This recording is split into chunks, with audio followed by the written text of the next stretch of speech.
All right, welcome back to the M3 Podcast. This week we got Philip on from the MMG crew. We got Jake, Josh from Captain Sports Lounge. Appreciate you having us on. Thanks for being here. So, I actually, yesterday, I'm gonna kind of paint myself guilty here. Yesterday was the first time I went, and I went up. Food was amazing, everything, and then it just happened to be that you guys were coming on the podcast tonight too. So, just kind of all wrapped around, ended up being the perfect week. So, thank you guys for being here. Where do you guys want to start the story for each of you? See, I like to come right out the gate with a real heavy question. Real heavy question. That look was heavy.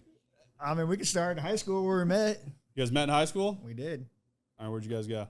What, 7th grade? 7th grade, yeah. Oh, that's before high school. Well, 8th grade. Yeah. Your guys' high school started in 7th grade? The important part. Yeah. It's prepping for high school. Yeah. That's when they started prepping to have a bar. We went to high school in Oak Grove. Okay.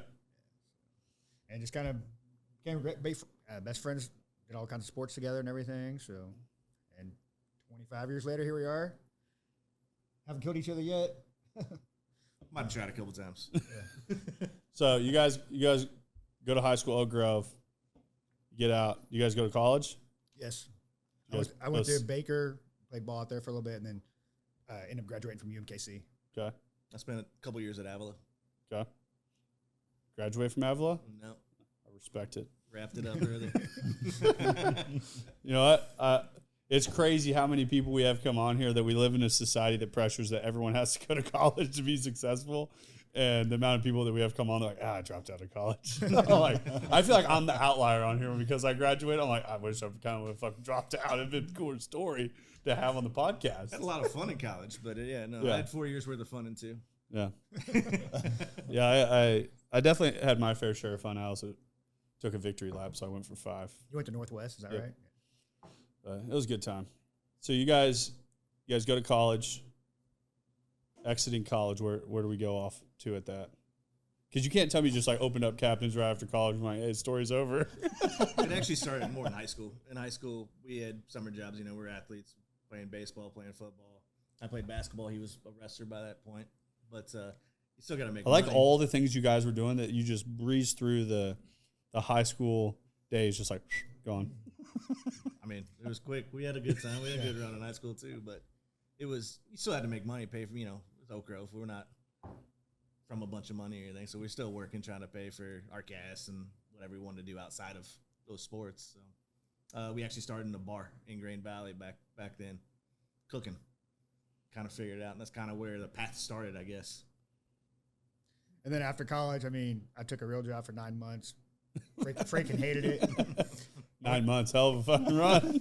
Went to my boss. I was like, hey, I got this opportunity to go to South America and travel for a little bit. Can I have leave of absence? He's like, you've worked here for 9 months. Hell no. I'm like, okay, I quit. See you later. Went to South America, came back, and I opened my first bar when I was 24. And I still have it. A little place called the Dive Bar. But it's what do you think a dive bar is? It's about the size of this garage. This garage is way nicer. Hey, the garage came a long ways. It's been a work in progress, but we're getting somewhere. So he goes off to South America. What are you up to? Working. Like a real job? Like, yeah. You said 9 months, I'm out. I started in distribution with Anheuser-Busch Budweiser out of Johnson County and I was off trying to raise a kid at that point. Trying. Babies raising babies. So when you open up the dive bar, I know all the time when you step into business, there's a fear factor that comes with it. There's, what does it hold? What does step one look like coming into dive bar? I mean, I just had been a bartender in the area, and I felt like I had a great following. People come and see me no matter where I worked at. So I was like, if I could just open up a spot and basically put my name on it, see how I do, I should be all right. And so I found the smallest place I could and did pretty well at it. I still have it. So when you're getting into business, you're working for Anheuser-Busch. Are you guys still in communication all the time, or was it like, because I know sometimes you have these like high school friends that you kind of part ways, and it somehow it always like kind of intervenes, or were you guys like very well connected all the way through? We were pretty well connected all the way through. I mean, there'd be periods of time we wouldn't talk for, I don't know, maybe a couple weeks or a month. You know, he was getting married, has some kids, and I'm 24 with my own bar, so it was just, you know, a little bit different lifestyles. Were you not allowed to hang out with him? I still came up and participated quite a bit. Yeah, I mean, I was used as a lot of excuses. Yeah. Yeah, I'm thinking I probably would have gotten vetoed from hanging out with him. So when you started the dive bar, were you just running that? Yes. So 7 days a week, or how was that? No, my partner and I would split shifts. We were open 6 days a week, so I'd take 3 days and he'd take 3 days. So what were you doing with the rest of your time? Traveling, having a good time. So since you've been here, I mean, we've hit like, I think half the continents around the globe. So you just world travel. And so what's all this travel look like? I mean, I took my first international trip when I was 22 to go see my brother. That's kind of my graduation gift from my parents. He was studying abroad in New Zealand. First time I ever left the country, and fell in love with it. And 20 years later, I've been to over 80 countries, 6 continents. Wow. It's I like to say, traveling's my passion, work's my hobby. So I think that's something that, I mean, that's a dream for most anybody. So let's touch on some of the places you've traveled. Well, I mean, the way I travel, I'm a backpacker, so I stay in hostels. I just need a place with a running water and a place to lay my head. I couldn't tell you last time I stayed in a hotel. It's just not me. You don't meet people, you don't make friends. So travel I do is a little bit different than most people are probably comfortable with. But some of my favorite places, I love Southeast Asia. I like Eastern Europe a lot. And I just got back from Guatemala last week.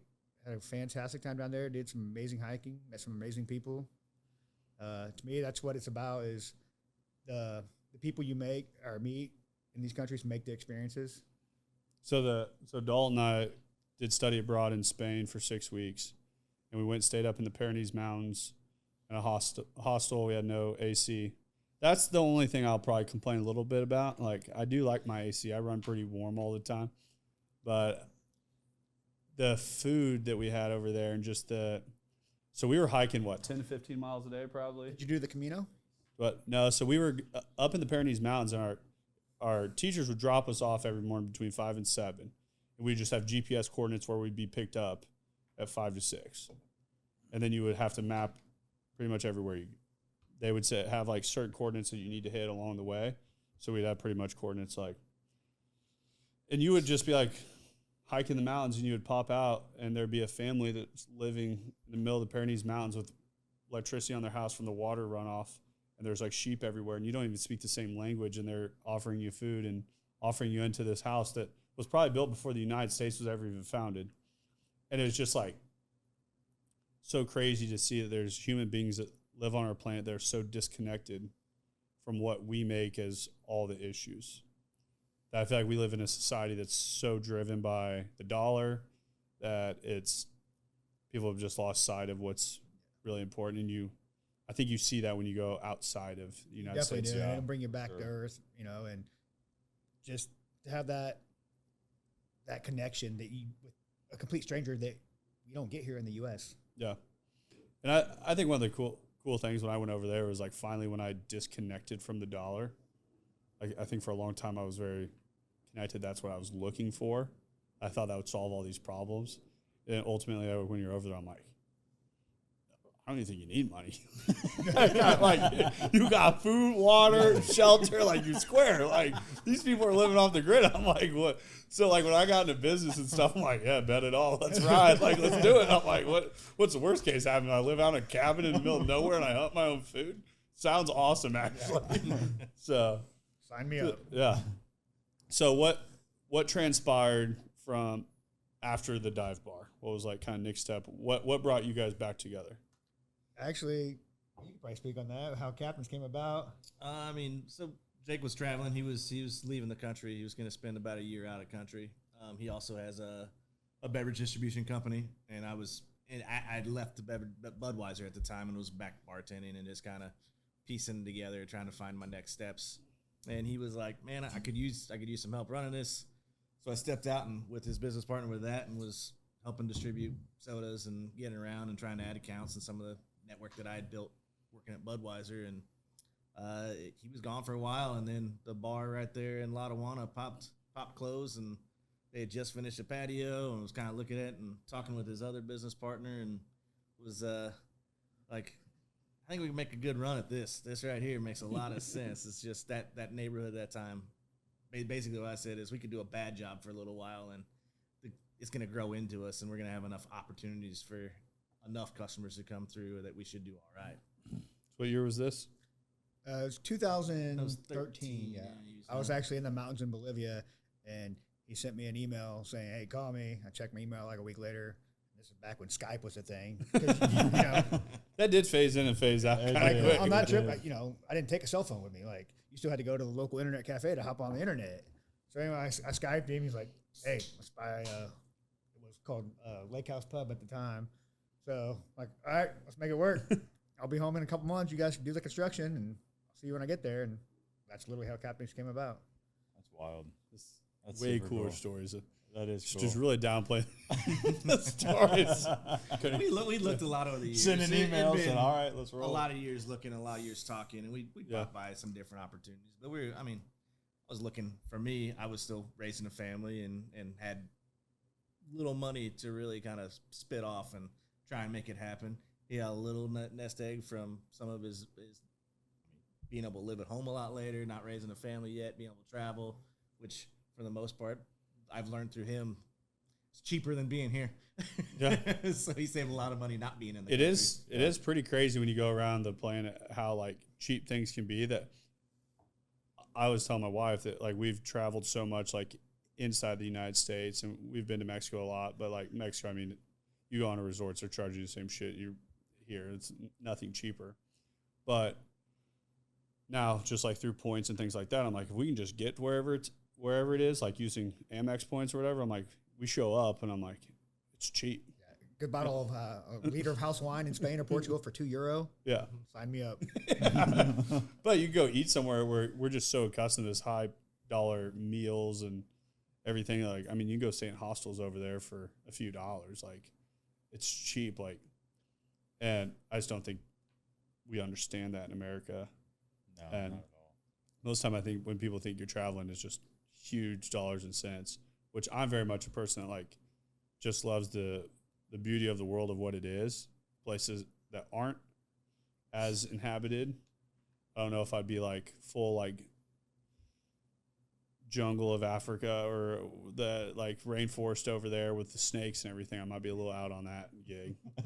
Have you done like an Amazon trip? I've done an Amazon trip, and where we purposely went and looked for giant anacondas. Not the smartest thing. Yeah. Did a tiger hunt in India.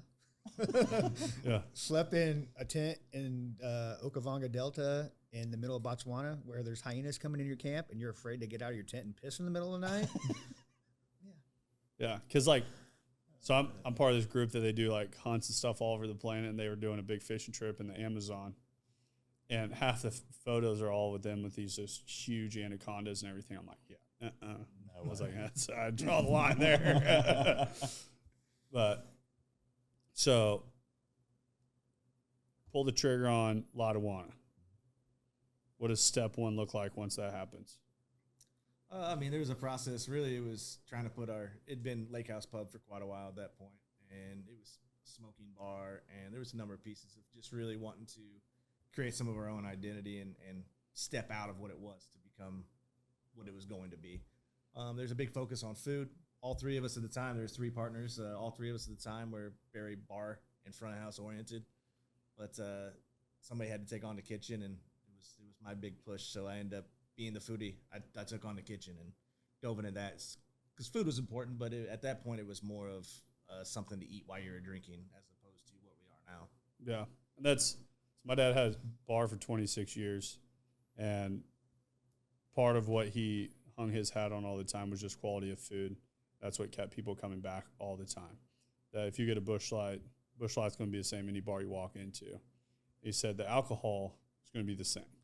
And the bar and restaurant business has changed significantly over the last 10 to 15 years. Yeah. And if you don't have quality food, it's going to be tough. Yeah. Or some type of draw other than booze that everybody has. Well, I also think I look at it a lot of times when you're trying to get couples in there, you're trying to get a group of people in there. Like you have to cater to a group of people, not just one person. That you can get the ones here and there, but and you can tell me if I'm wrong. I don't feel like that's sustains enough to hold a bar open all the time. No. So it's like when you're getting the groups of people in there, you need to be able to cater to a few different people in the group, and that's where I think looking at your guys' menu this week, like you guys have done a really good job on that. And also the quality of bar food was off, like it was off the chart good. Like, and I'm very much a person that like, I'll give praise where they're at. Like the wings there, that's something to hang your hat on.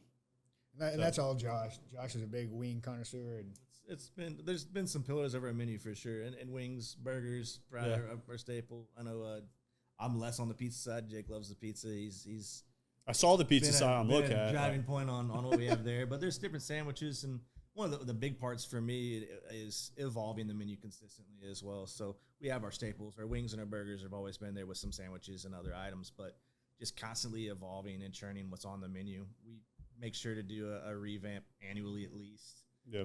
We launch seasonal menus. It's a really important piece to just kind of, even when everything else is still the same, you hit some other key things that, some flavors that you don't necessarily expect to get when you come through Captain's. So have you thought about how to implement the pizzas that you can get over in Spain here?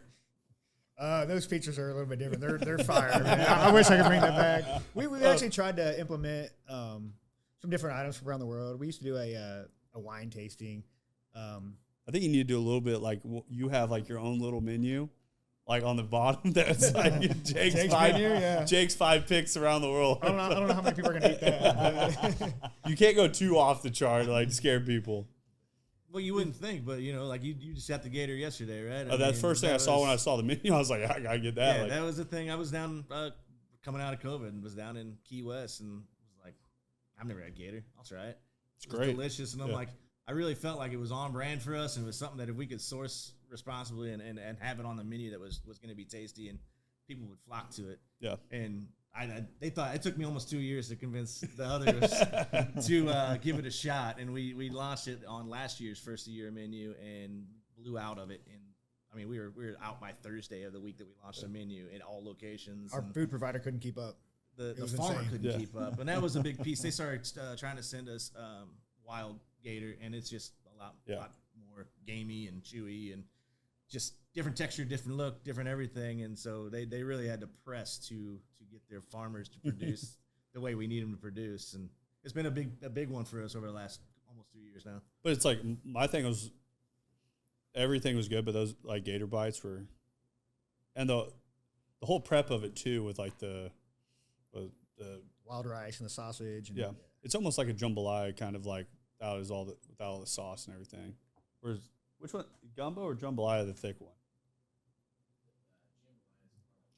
Yeah, jambalaya. Like, but it's like without all like the liquid, like all the stuff that you would find in that. Yeah, and it was just, I don't know, wildly good. Like that's not something you're going to just go get somewhere else. So I think having things like that. I'm also the guy that always likes the crazy idea that like when everyone goes left, go right, do something different, and people gravitate towards different. And that's what that's been a big staple for us for sure. We both kind of trying to move that way. When everybody else is zigging, we try to zag. It's been a big. I mean, from the point of coming out of COVID, there was. I mean, restaurants are still closing all the time now, but the rate and the legacy restaurants that were closing coming out of COVID was just alarming. And at that time, we chose to open our second restaurant instead of go the other direction. So did you open location number 2 in 2020? 21, yeah. So where were you at when they pulled the trigger on that? I was here. Which it's kind of a crazy story. Like when we were meeting with the landlord and the property owners, it was the Thursday before St. Patty's Day of 2020, and we were supposed to sign the lease and the agreement, and I just kind of looked at the property owner. I was like, man, what do you guys think about this whole coronavirus crap? And then, like, I don't know. I was like, man, I just kind of got a bad feeling about this. I was like, I just want to see how this plays out before we commit to this lease. And he's like, well, okay, but if we get another potential tenant, we're going to give it to them. I was like, all right, go ahead. And 5 days later, the world shut down. So I quit my job, gave my 2 weeks. I'm packing up, loading all my stuff, coming home, coming into a bedroom here. I'm like, I'm starting a marketing company. I'm like, I'm super smart, like all into everything I'm going to do. 2 days later, the whole country closes down. I'm like, sitting in my room, like, oh shit. I'm like, I have no job. I quit. I can't even collect unemployment. I'm like, this was a terrible idea. So yeah, that was a very strange time. But fast forward 3 months, and kind of got to open back up a little bit, so we were able to start construction, and we opened the doors in January. We stayed pretty creative all the way through there, and then it really got to August when it was warm. Typically, August has been a down month for us there, and we had our best week, our best day, and our best month all in that August, and it was kind of like, all right. So started talking to them. So would you say and during pushed COVID it. that what were some of those like creative things that you were having to do during that Well, time? we donated meals to like hospitals and communities, and the community of Lake Lotawana, I will give a huge shout out to. They stepped up and they supported all the local businesses there, and just coming by and getting to go food and to go drinks every single day. Lots of different drivers. I mean, they were coming out and essentially tailgating in our parking lot. They'd bring their group of friends, and they'd set their lawn chairs out in the parking lot, and I mean, they were bucking as much. I would have drove over there and been a tailgater too. It was a full-on Chiefs tailgate party in the parking lot. Yeah, I mean, there's a lot of people there bucking pushing it as much as they could everywhere, and ordering to-go food from us consistently, and coming up and getting cocktails. At that point, they opened up cocktails to go, and we had mason jars where we were sending craft cocktails out the door and pints of beer out the door straight, and they come up and fully support us. It was pretty awesome for the community.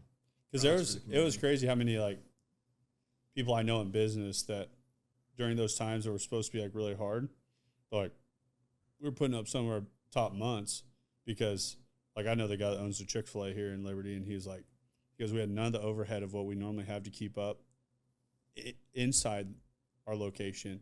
He goes, our drive-thru is more full than it's ever been. He goes, we're hitting record numbers every month. So all of a sudden they open everything back up. He's like, I kept the lobby closed for a while. There was a lot of Chick-fil-A that did that for sure. Yeah, he's like, he goes, the numbers weren't dipping. And he goes, we were looking at like, do we just open up locations that have no interior dining? And I was like, it's kind of wild. Like, it makes you just look at business different. It gives you some like different ideas. So I look back at it opening MMG at that time, made it to where I had to get really creative really fast. But I think it made me a way better business owner in the future. I think that's a big point, right? And so there's a lot of hard parts and a lot of things that, I mean, our industry, I really feel like since then has kind of felt like it's been under attack, especially around here in Missouri. But you just adapt and you get creative. And I mean, one of the biggest things I think that COVID did to us was we had there was a huge veteran presence in the restaurant industry. There are people that were, I mean, our age then that had been bartenders for their entire life, been in the cook, been doing all this stuff, and they had an opportunity for the first time where they had almost a year where they didn't have to worry about it. Were getting paid pretty much the same or better. They had opportunities with some of these 6-month and 12-month programs and find different career paths and step out. So we lost a lot of the culture of this industry during that time. So, I mean, we had to go young. We went 18 and, people fresh out of high school coming in, and we had to try and train them almost directly without that culture presence in. And we're still seeing some residual off of that, I think, labor-wise in this force is the culture. I don't think there's a lot of the restaurant industry in Missouri that isn't what it was 15 years ago. Which I think it changed the culture of our workforce as a whole very quickly, because I had the statement very early that they're giving $4,000 unemployment checks to people that like that there started a false narrative of what people thought they were worth. Like there's a lot of people that have a very low skill level. All of a sudden during COVID, they were making more money. For then they didn't want to go back to work. And then there's just all these different things that I felt like were happening. Like I come out of the automotive space. Before that, salespeople had to understand how to sell. COVID was the first time the automotive space ever that inventory became more valuable than customers. Cars were way harder to get than people buying cars because the inventory shortage was just so rampant over the whole industry that they were just hiring monkeys to sell cars. Like you come in, you're like, I'm trying to negotiate on a truck. I'm like, fuck you, dude. Like the next get another guy, I'll be here tomorrow to buy it. So they're like, all right, fine, I'll pay you what you're asking for it. Like, and now it's wild how fast like all those people have like dwindled out of the car business like that fast. And they're like, oh, the market's just down. I'm like, no, you just have to do what the industry was before. Like, and I think you see that in so many different industry lines that like we're leveling back off to where it was. People are just adapting that dealers all got to, and I speak of the auto space just because I was in it so heavily. I mean, they all pulled back marketing budgets. Like they didn't have to spend anything close to what they were. Like if they just paid for Cars Guru, AutoTraderCars.com, TrueCar, they were selling more cars than ever, higher grosses than ever. The dealerships were making money. It was an unrealistic environment that they were living in.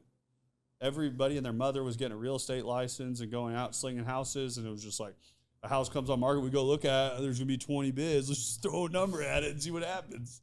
Like that's not real life, Right. and people experience that for long enough. Same thing where you see so many uneducated people like watching the housing market. They're like, I'm not buying until the rates go down. I was like, well, you keep waiting. House prices are going to keep going up. Like the same people like buying cars. I've had people like, yeah, I'm not buying something until the rates go down. I go, they're not going to end up back at 1 or 2%. I was like, that's just not happening. Like, so I think we just got a very false narrative of what reality looked like. Yeah, the power and the leverage definitely shifted from the employer to the employee during COVID. You know, Yes. what they were working for prior to COVID doubled Yeah. to higher than during COVID that and fast. after. You know, it's harder to go backwards once you go forward, Yep. right? So it's slowly shifting back, but it's been a long haul. There's been some struggles. Yeah. But I think it's also to the point of those people for a while had power at the table because people just needed bodies so bad.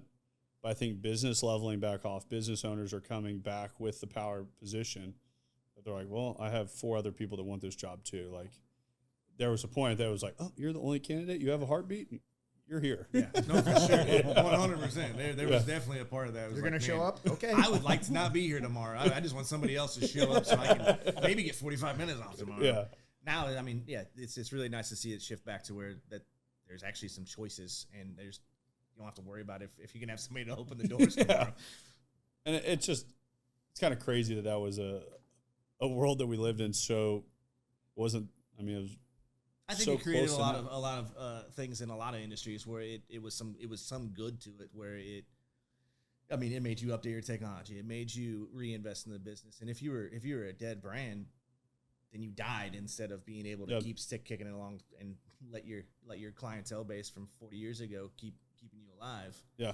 You had to adapt or you had to die. One or the other. It just kind of created that world. Which I think that's what's happening in business right now, more so than ever, is there's people that are and it's wild that we sit with business owners that like the shit that I hear in a day, like it's almost kind of comical.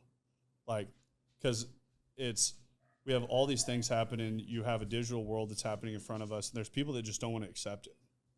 And it's like you said, I think the middle class is disappearing.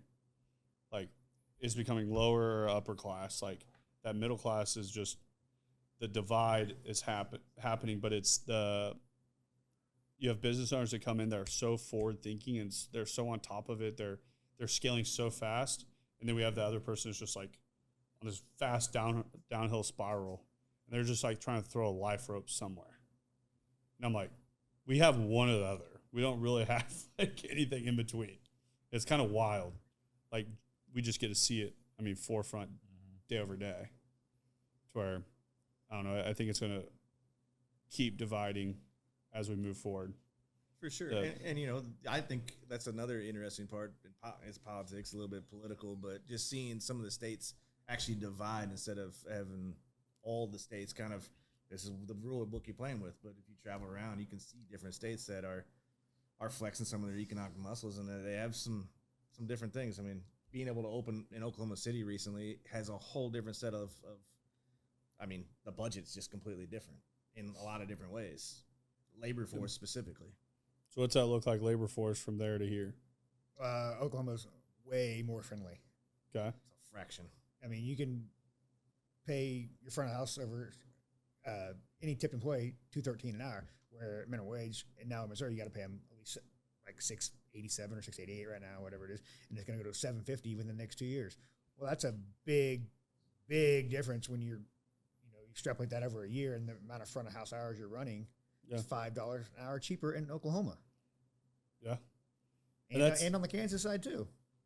Not to mention on the training side. So, and that's a big part on the training side. You're paying in Missouri right now. It's $13.75, which it'll be $15 at the beginning of the year.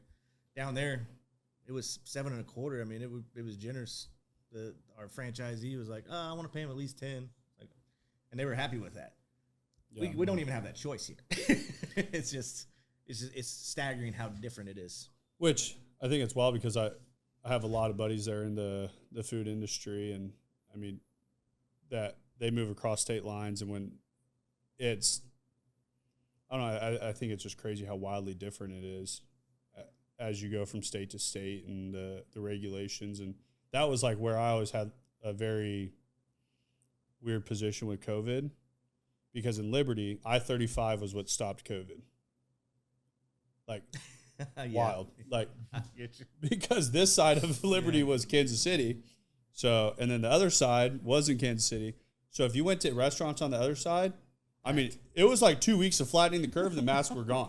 Like, you went over there, Wild West, do whatever you want. I'm like, this is great. Like, everyone's like complaining. I'm like, life's normal. Like, Cameron, COVID never happened. Like, you go up north and just, there was never a mask mandate. Like, that's the way it was in Odessa right there, Eastern Jackson County. And then, you go into Johnson County. I mean, I don't know how many bar owners tried to open bars in Odessa during COVID. I mean, it was line up door, every one of them. Yeah. But it was just and how many bar owners were evacuating Jackson County just to go out and hang out in Johnson County? Yeah. I literally told, like, I went to the gym one day here in Genesis, and it's Kansas City side. Like, you have to wear a mask when you work out now. I told the guys, like, you get fucked. I was like, there's like 5 of us walking in. I go, you can physically stop us. I was like, but I'm not wearing a mask when I work out. I go, until you can tell me why I-35 stops COVID. I go, if you can explain that to me from a science side, I'm all ears, buddy. But it was just like, you go to the other side of Liberty and work out with no mask. Like, it just didn't make sense. No, none of it did. And I watch these business owners on this side flail. And you look at a 54th Street over here, you look at all these restaurants that were just dead empty because of these regulations. You go to drive the other side of Liberty, you go over the bridge, and it's just like packed everywhere. I was like, how is that fair? Like, if I was business owner in Liberty, I'd be fucking pissed. Luckily, I was just in my bedroom, so it didn't really matter. Well, I mean, that lends to leading for your decisions, right? And I mean, that's a lot of what we're looking at too. Is, I mean, we were fortunate enough to be out in Lake Lotawana. Yeah, it was. We had struggles, but it wasn't like what it would have been in here. Oh yeah, and then all of a sudden they gave like what were those people, the health officials? They gave them weapons all of a sudden out of nowhere and like badges and shit. Like they thought they were like FBI SWAT agents coming in. I'm like, nah, dude. Like, yeah, like, but. Yeah, wild that they gave some of those dudes power. But so location number 2, which was Grain Valley. Grain Valley. Okay. Then it went North Kansas City, and then Warrensburg, and now the franchise. So how fast was North Kansas City after Grain Valley? 10 months. 11 months. From the time that we opened it till we signed the lease, probably, and got ready and started working on it. So I feel like you guys are moving pretty fast on locations, which I feel like a lot of times that tends to be the opposite with people. So from a process side, who's the process, like, operations person that's making, like? Well, it took 6 or 7 years before we went from 1 to 2. There was a lot of stuff there, and there was some. Like, so were you pretty dialed in operations wise, like? There was on a point, like building the bar in a box on one. There was a point at Lotawana where I was operating the whole thing. I was essentially the kitchen manager, the general manager. I was bartending, I was cooking. There wasn't much that I wasn't doing. At one point, I'd pushed real hard. We needed to evolve. It was one of those things. We had a little bit different viewpoints on what we needed to do. And I pushed, and one of the big adjustments when we split down to 2 was marketing. And there was a marketing push and just drove more revenue into the building. that was kind of the launching point to go, okay, we can now extend off into another location. And put a team around us. Yeah. I mean, in my opinion, you're only as good as your team, right? And we 100%. have a great team around us. And, you know, we're trying to scale, but scale at a pace that we're comfortable with. And It's being mindful of the team and trying to grow with the team that we have, and then also keep adding more players. Which I feel like when you scale to that volume of locations that quickly, like from a operations standpoint and process standpoint, you have to put the rails in front of people to be able to stay on them. Towards who was the mind behind that? That's like, okay, so when we open up this location, we have general manager, we have managers here. This is like, that's Josh. how do we outline it? That's kind of Josh's department.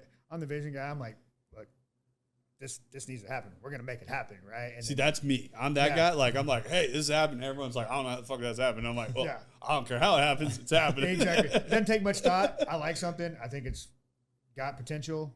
It's full go. Yeah. And then Josh is right behind me, like, okay, this is actually how we're going to do it, Jake. Slow down a little bit. So, Jake's very much the structure and the rigidity of this isn't working. He'll be the one that snaps on something that is like, all right, this doesn't make sense. All right, well, let me look at it. Let's have some conversations, and we boil down to and make some adjustments. And there's some stuff that he sees that I don't see, and you know, I'd say over the life of captains, he's taken a very much more of a I don't know a back into the big picture and kind of driving what the next lever that needs to be pulled, and then it's on me to kind of talk to, or kind of both of us, we talk to the team, but it's kind of on me to kind of figure out, okay, how do we do this? What's it look like? And that's, I think, I don't know if you read a lot, but the book Rocket Fuel always talks about the visionary and the integrator. Like, it takes two to make successful businesses, because you're never really going to meet anybody at a high level that has both those two traits. Like, the visionary can talk about it and things like that, but internally that's just not the same characteristic that they hold. To where it's like, I'm the visionary person and like through and through, but I can look at the operations. It makes sense to me. I understand why we're doing it, things like that. It's not like an intelligence issue with it. It's just like overall the way that I'm wired is like that vision. I can close my eyes and I can see where we're going so clearly that it's like, but when I see something, I don't need to know how all the steps work of it. Right.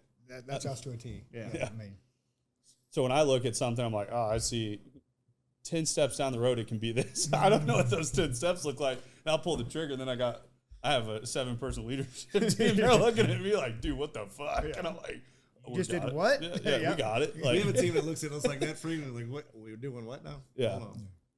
so yeah, it's. I think that's important to have those different characteristics that they partner really well together, and that's. It's funny how many businesses we talk to all the time, from on the podcast to coming in the office, that when you see somebody that has both of those together, it's pretty crazy how fast business moves. Like, I mean, we just opened Warrensburg in July. Last July. And in January, I think it was by January. I mean, we went down and looked. No, at January. in October. Well, I'm talking, But- I won't name the place, but there was a good opportunity that came about in January Oh, that I was yeah. really interested in exploring. And I met with a guy, Josh and I went and had lunch. I was like, let's do it. Called our regional manager and it's like, hey, can we make this happen? He's like, I think we got this. No, it didn't pan out, but I mean, that was 6 months after we just opened Warrensburg. So, but like if the processes are being put in place, and it's that's the thing I never really understood, was I wanted that grand scale that I would just pull the trigger on things, yeah. but I miscalculated that.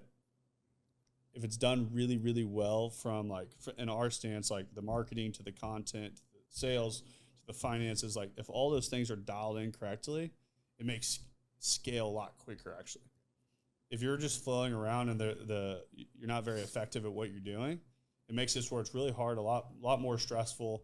That a year ago we handled, I mean, less than a quarter of the work that we handle now, and we all thought we were fucking drowning.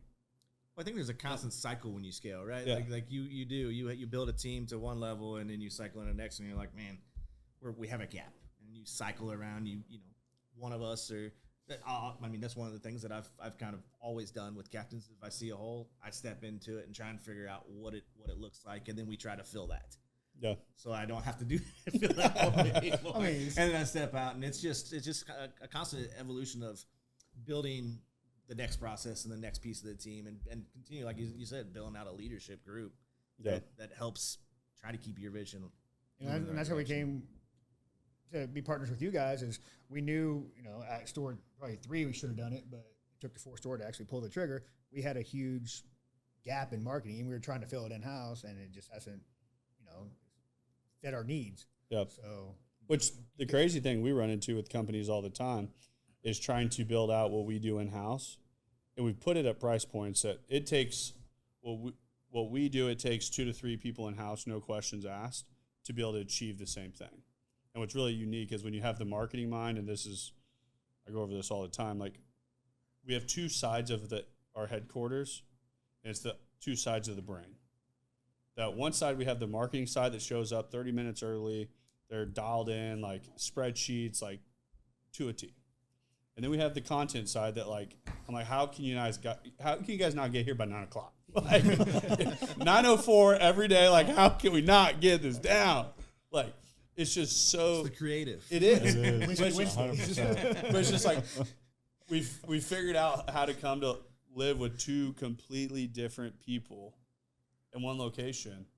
That there's ad agencies, there's media groups, they're never paired together.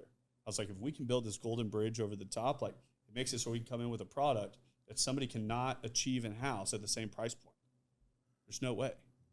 Like, so that's where we've just like really kind of taken the market by storm, but it's giving both those 2 in-house marketing people as one as us, but it's just like a unique spot that, like you said, I'm the first person, like I outsource anything I can. Like if it's not a headache I have to take on, like how can I outsource it? Like whatever I can pay for, I'm paying for it. But that's what I learned from being around a lot of really high level business people, that they're like, we outsource things so we don't take the headaches on ourselves. Like there comes to a spot Well, where at the end of the day, when you put it into an expert's hands, it should be cheaper. yeah, it should. And I mean, it's a lot cheaper than trial and error. And also, when you start taking those people on, I mean, you have employment tax, you have that person can call in sick and not show up today and not get their job. Like I tell our whole company every Monday morning at 8:30, I go, no client we work with gives a rat's ass if you're sick or anything else happens. We have a single content guy sick in a day, that doesn't affect the movement of any account. We have a marketing person sick, doesn't affect the movement of any account. Somebody's gone for a week, doesn't affect the movement of anything. and that's something Josh and I have been really good about, and I'm a big driver of, and Josh has kind of came on board with, been on board the whole time, but always reinvesting and taking whatever we can and keep taking on partnerships and better talent and whatever to keep us in the forefront in people's minds and keep growing. Eventually, we'll make some money. we yin and yang pretty well. There's a lot of we go through a process where we're spending money in different directions, and then we go through a process and we're going in with a trimming knife and we're cutting as much stuff as we can. It's just a constant cycle. It's just kind of, I mean, every industry kind of cycles annually, right? So we have parts of the year that we're really fat and happy and the revenue's great, and we have parts of the year where it gets lean. Yeah. And it's about trying to keep the best team members happy, the best parts of what you're doing well, happy and consistent, and trying to get better consistently. Yeah, it was fine. Last year was like the first time that we broke into profitability, and we broke into it really fast, and everything was great. We're in HQ, and HQ is full, and I was like, I'm sitting there. I come in my brother's office, and it was like the first time he hadn't stressed since we had like opened. He's like, his head's finally above water. Hey, Dre. Yeah. You want to grab some beers real quick? So He came with a plan. He lined up 2 or 3 over here. Yeah. He's ready to go. he comes in, he's like finally happy we're above water and everything, and like we go like 30, 60 days. I'm like, and then all of a sudden I'm like, hey, we're going to look at these spots with our agent. He's like, for what? But wait. He goes, dude, we're making money. Like, let's like wait a while. I'm like, nah, dude. I'm like, I'm not really digging this whole like being comfortable kind of shit. I was like, let's ramp it. was like, let's start a sales office. So we're going looking at spots, and he's like, dude, these are fucking. He's like, this is a lot of space because like we have like just shy of 9,000 square feet at HQ. Then I'm like, we're looking at another 7,000 to 8,000 square feet. He's like, what if we like got a small spot that we put some people in? Then we like, I go, we're gonna fill it up anyways. I'm like, might as well just go full speed out the gate. And so he's always like taking on that wrath of me. Just every time we get there, I'm like, how do we push the envelope? How do we just become that much better? That I keep seeing more and more and more in our marketing too. That every time we hit that, I have a number that we just dump more in. He's like, well, we're burning. I'm like, I don't give a shit. I was like, this is a number we have set that as we move, we spend that much more in marketing. He's just like, bro. I'm like, that's the name of the game. I was like, but it's working. Spend money, make money. Yeah. But there's a lot of people that will never do that.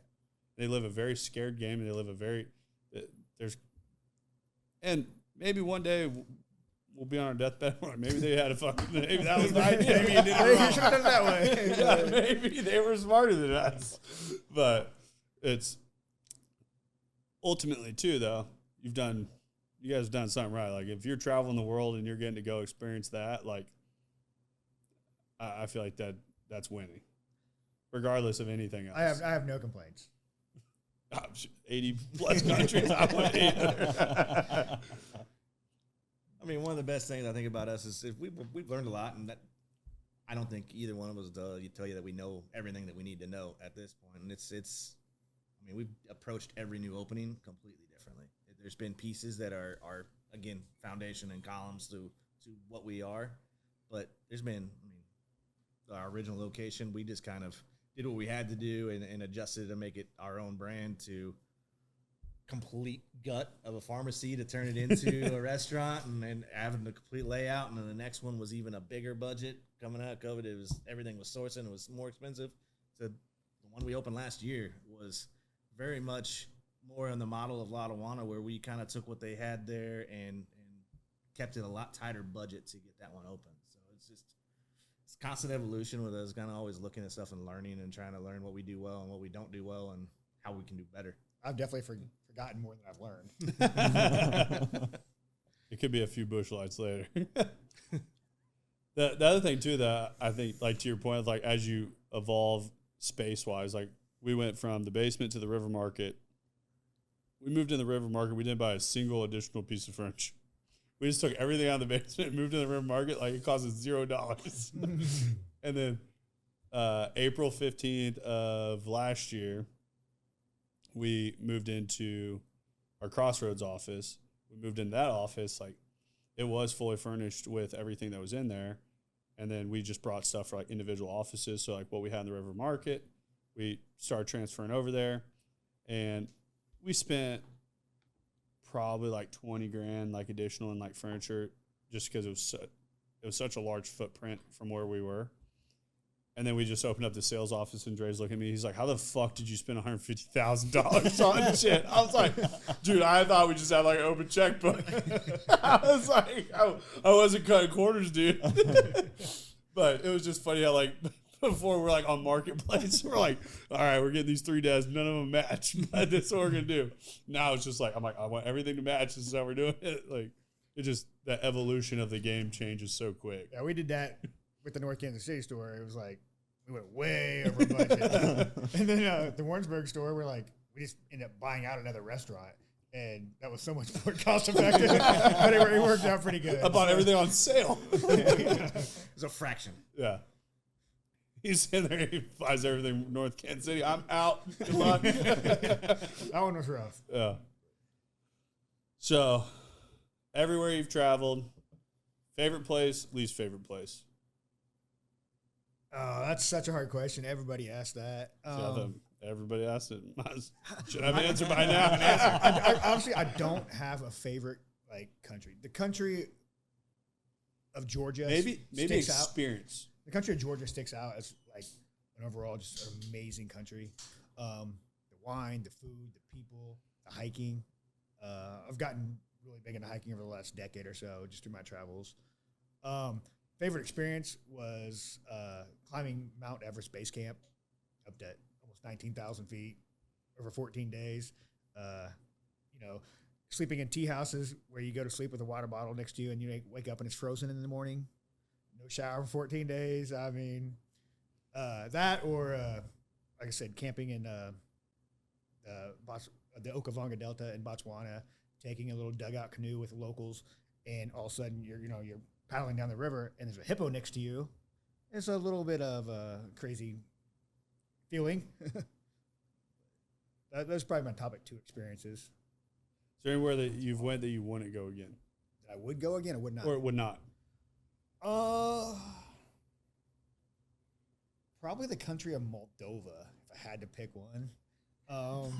He's like, where? Yeah, Dre's been there like 4 times, man. I mean, there's nothing bad to say about it. It was just kind of boring, right? They have good wine. I went to the world's largest wine cellar, underground wine cellar, which was kind of cool. They have the world's largest underground wine cellar. Literally, I hired a taxi, and the taxi drives through it. It's like 45-minute drive through the tunnels. It's crazy, but that's probably the highlight of that trip. Sounds crazy. But between Ukraine and Romania, right there by Russia, you should go there now. Yeah. He said it was if he didn't have to go out of 80 countries, not to go one again, that one, so you should go check it out. Take a cab. Do a tunnel. Well, every country has its own unique experience. You Yeah. know? And like I said, it's about the people you meet. They can make or break your experience. And so I don't really have anything bad to say about any country. I will say, like, when we went to Spain, people in Spain were super nice. When we went to France, they were huge assholes. The part of France we were in, they were not for Americans. And old Dalton and I looked about American as they come when we were walking around there. So, What part of France? where did we go in? It was in the Pyrenees Mountains, so. Yeah, so it was like right at the border. So we like crossed in, we went through a mountain. We go through this mountain, it's like bright, everything on the Spain side. We go through this mountain, we pop out on the other side, it's raining and like super shitty weather. And there's like all these, it's like all these guards and everything with like deal like we'd have here for crossing a train track. And they like stamp our passports, check the van and everything we go on. Another like 30, 45-minute drive. And you want to talk about the most anticlimactic thing you've ever seen in your life? Go watch the leg of the Tour de France. You go see a bunch of dudes riding bicycles go by. They make no noise. We're sitting there watching it. I'm like, wow. Because we were so excited. I'm like, dude, we're getting up tomorrow and go watch Lake Tour of France. I don't even think we really thought about it. Like, we were just like, people always talk about it, so we're just like really hyped about it. And then when we're there, when we watch all these dudes ride by on bicycles, I'm like, dude, this is not that cool. He made more noise running with the Bulls a few months ago.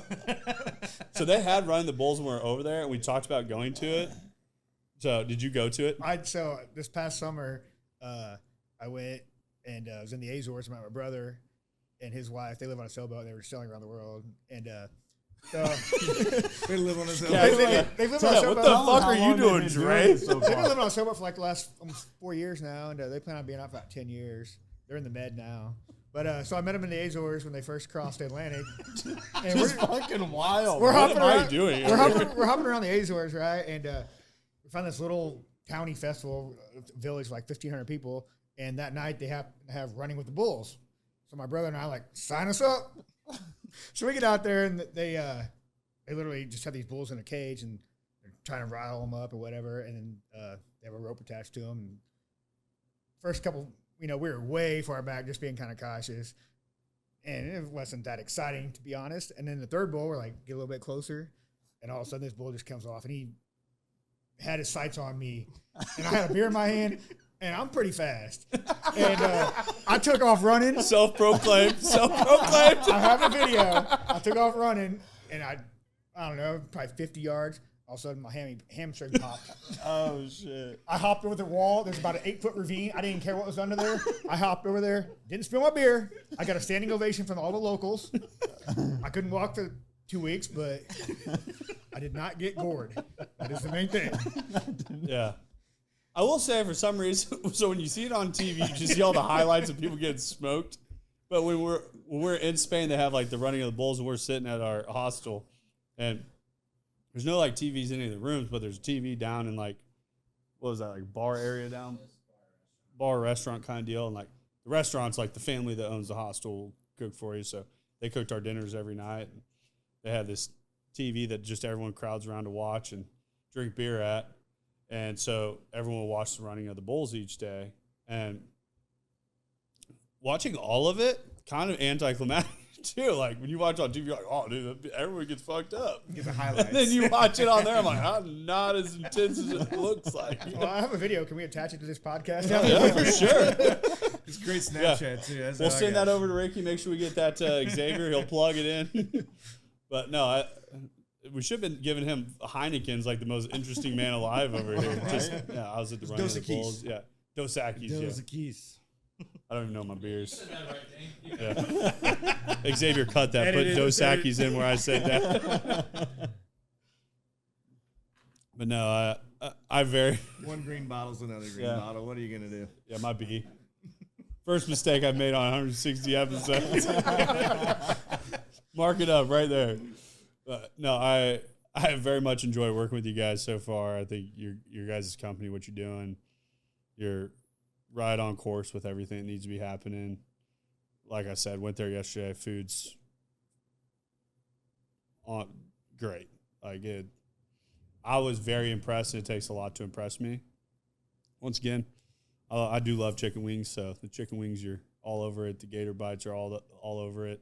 Tacos were good. So anybody that is watching, make sure you're going to check them out. But any final thoughts? Josh? Follow up the running of the Bulls. I was kind of speechless after that. I was just like, yeah. And then I fucked up the beer time and everything. So I was like, I'm just going to chalk it up as the podcast is over. Like wrap it up. Wrap it man, up. I suck. I'm really excited about this partnership, working with MMG, and really excited what we can do together and continue to watch Captains grow. Yeah. I think you guys are going straight up. I don't think there's any. What is the plan? So you guys open Oklahoma City. Yeah, and that's our first franchise. What's the vision past that? Do you guys, Look at you guys this. thought Look that at far? Or? Philip coming out left field with some great questions. Actually, you we know. have a big meeting on Friday with the franchisee down there, and just kind of get his thoughts on how things are going and where he wants to take it. He's an amazing individual down there, and I think that could be a really, really good partnership, and we could pretty much take over Oklahoma if things go well down there. Yeah, that's awesome. Very cool. But I mean, depending on what kind of time frame we're talking about, I mean, we're still looking at going coast to coast and blowing up. I mean, moving in the right direction. Just You guys have a number in mind in terms of franchisees?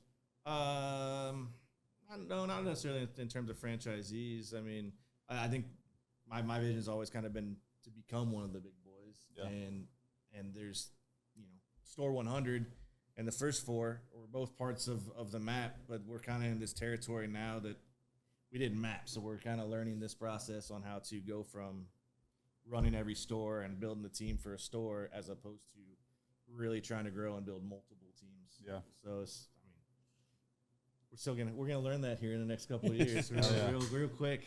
That's awesome. And that's been a big focus of ours, especially over about the last 6 months. Is kind of 6 months to a year is kind of how to learn what we need to learn and grow how we need to grow to be able to expand to the next level that and rate, then the yeah. next level and then the next. Yeah. So I mean, within the next few years, I'd like to be getting to where we're opening a couple stores a year. I think that's kind of a good benchmark. If we can do a couple stores every year, it's going to pay some dividends. And You guys are on pace to do that for sure. I feel Yeah. like. So You got all the right things in place. You got the right players on the board, so it has to happen. always keep trying to add pieces. Yep. It's the name of the game. That it? Well, speaking of pieces, anybody wanting to come on board and be part of the captain's team, go to captainskc.com and apply. We got employment spots for you. Great food for you. oh yeah. That's the M3 podcast. Peace. Thanks for listening to the M3 Podcast. Be sure to subscribe so you don't miss the next episode. Want to learn more? Check us out on Instagram at Moss Marketing Group, on Facebook at Moss Marketing 58 or on our website at mossmarketinggroup.com.